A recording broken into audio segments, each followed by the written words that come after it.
Hürmetli vatandaşlarım, bugünkü leksiyamızı başlayımız. Leksiyamızın mavzusu, birinci mavzusu bundak.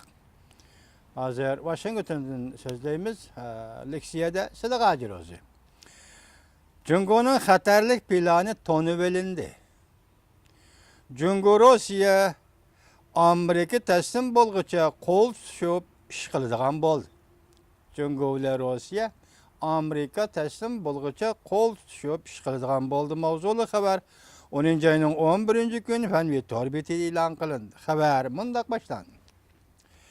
Beijing'de ötküzülgen Shangshan Mun bir yığınıda Yeni Zelandiya ve Singapur qatarlıq devletlerinin vekilleri yığında ismini atamay turup deniz territoriya meselesini xalqara kanunlar boyunca hal qilish to'g'risida Jungo'ga haydakchilik qildi.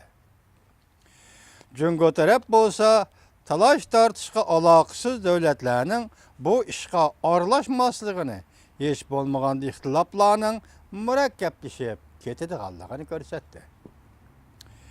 Yaqindagi sun'iy hamroh suratlarning oshkorlashicha Beijing Janubiy dengizdagi bir qancha orollarda harbiy aslahalarni maxfiy taraqqiy qildirayotganligi va shu orqali Janubiy dengizni tizginlamoqchi bo'lganligi oshkorlandi. Amerika nashr qilingan davlat manfaati jurnali 10 ayning 11 kuni xabar qilib mundaq ko'rsatdi.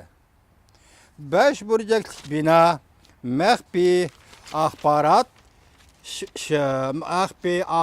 organining Amerika Davlatlik Coğrafi Makan axborot müdiri Robert Cardillo növbətdə Dövlət Məclisində guvahlıqdan ötkəndə Robert Cardillo növbətdə Amerika Dövlət Məclisində guvahlıqdan ötkəndə mundaq göstərdi. Bu organ Jungo'nun Janubiy dengizidagi strategik niqoblarni tonib yetdi.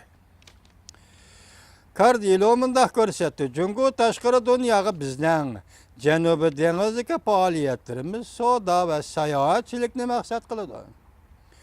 Deb targ'ib qiladi. Lekin biz ularning maxfiy harakatlari borligini pokitlik isbotladik. Jungo bu orollarda abadiy harbiy qism turg'izdi deb ko'rsatdi.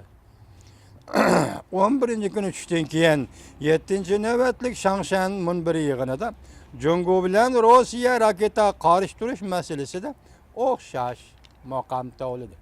Endi bu yerda raketa qarshi turish deganda hozir Koreyaga o'rlashtirmoqchi bo'lgan sat sistemasi. Balki shu bo'lishi mumkin. Mushu raketa qarshi turish masalasi, plani qarshi turish masalasida Jungo bilan Rossiya o'xshash maqom topildi. O'zaro bir-birini qo'llashni, hamkorlashishni tashabbus qilib, Amerikaning Yevroasiyoga raketa o'rnashtirishiga o'rtaq taqobil turmoqchi bo'ldi. Qaltis gap bu vatandoshim Rossiya bilan Xitoy hozir shundoq birlashib kelib qoldimi? Rossiya bilan Jungo raketa qarshi turish jihati amalga qo'l tutishib, Amerikaning planini o'zgartmaydiganlar bo'lsa, Amerika planini o'zgartmaydiganlar bo'lsa, Jungo bilan Rossiyaning plani ham ilgirlashni tezlashtirdi deyishdi. Tahlilchilar mundaq hisobladi. Rossiya bilan Jungo bu qatim rasmiy qo'lni qo'lga tutishdi. Moyat ikki davlat o'zaro tutulanmaydigan bir holatda Amerikaning harbiy besim oldida qarshi turish uchun qilishni yalang'ochlashga majbur bo'ldi. Moyatchiat aytgan ikki davlat har qanday ahvolda o'zini tuta olmaydigan, lekin Amerikaning harbiy besimi oldida qarshi turish uchun qilishni yalang'ochlashga majbur bo'ldi. Amerika Rossiya deyildi xabarda. O'rta Sharq, Sharqiy Yevropa allaqachon divaylashdi. Amerika bilan Rossiya O'rta Sharq va Sharqiy Yevropada allaqachon divaylashdi, bir-biriga divaylashdi. Amerika Rossiya bilan qarshilish uchun garchi Jungo bilan orani juda qilmagan bo'lsa-mu hozirgacha, lekin Jungoni cheklash g'arizi texamo oshkor bo'ldi.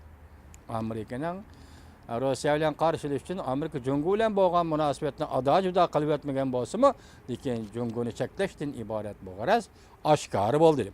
Agar boshqa bir ish yuz bermasa, Jungo bilan Amerika o'rtasidagi elishish va qarshilashish kelgusi bir necha yil ichida texmo örleydi. Tayvan boğazı ve Şarkı Deniz'de buran çapkon kötürülüşünün ihtimallığı texmo zoraydı. Şuna da qaraganda Tayvan boğazıda ve başka Şarkı Deniz'de qara boran yoki buran çapkon kötürülüşünün ihtimallığı texmo zoraydı. Amerika bilen Cungo bevosita ve vositalik yeni bir meydan kuch sinishishning qadamlari de dal hozir tashlandi ve bu qadam yana olg'a ilgirli deydi. Qanot yaydirildi deydi. Demak, hozir Amerika bilan Jungo bevosita ve vositalik yeni bir meydan kuch sinishishning qadamlari dal hozir tashlandi. Dal mushundaq vaziyatda Jungo Rossiya qo'l tutishib, Amerika bilan elishga zorlanib qoldi.